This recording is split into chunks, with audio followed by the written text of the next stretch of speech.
hope you're sitting down for this one. We have more information coming out about the case of Sandra Birchmore, and this time we have audio recording. That was never supposed to be made public. So where most of you most likely left off is the arrest of Matt Farwell. And we know that he decided to deny his bail hearing because apparently he wants his lawyers to look more into it. Or he might be talking, but that's speculation. And of course, we also know his brother, William, is involved, and Robert Devine. But now there's another officer we need to talk about. The name of an Abington cop also surfaced.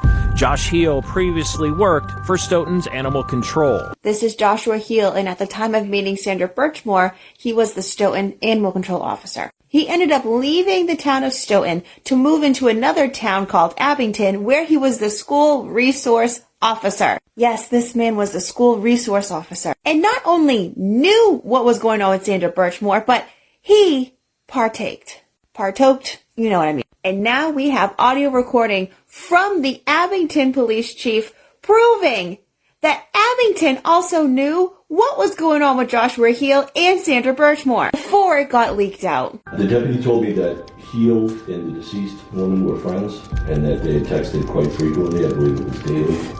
There was a lot of digital information, he said. He was hoping that Josh would help him connect the dots. They started looking into him because of the text messages. It's just an internal investigation. This is where it gets weird because then the deputy police chief went to police chief in Abington and told him, I'll tell you exactly what went on between Heel and Sandra, but you have to sign an NDA first. Birchmore was known to several members of the department as having mental health issues. Sandra had disclosed details about her relationships with other members of the department to Josh in explicit detail. Why would you need an NDA for police work, for an investigation? That should have been a red flag from the get-go, but it wasn't. So after that, there were more interviews, and eventually Heel didn't want to talk anymore, so we hired an attorney. But eventually, the police chief did end up finding more information, but didn't see any problems with this man working around children in schools. The deputy chief had disclosed to me that he had received oral sex from the woman, and I basically told him that it happened off duty and extramarital affairs on any of my business.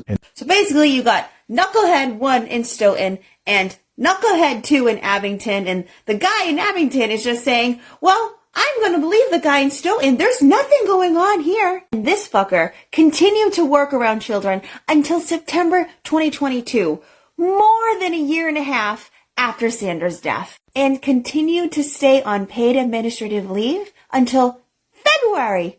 Skip this video if you don't love your mother. Which place would you choose for your mother? Click the follow, like, and share buttons if you choose heaven. I give you 3 seconds to choose. 2023. Heel continued to work in the schools for another 6 months until the day after Del Papa learned that Heel's name had been mistakenly left unredacted in a report that was going to be shared with the media. I'm going to reiterate what I say all the time. All of these men are in on it.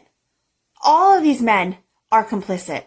Every single last one of them. Days before Del Papa placed Heel on leave, he learned that Heel had texted, quote, graphic and filthy things with Birchmore while on duty. And Sandra may have been of age when Joshua Heel and them commingled, but at the end of the day, what Joshua Heel did is still take advantage of a young woman who needed help.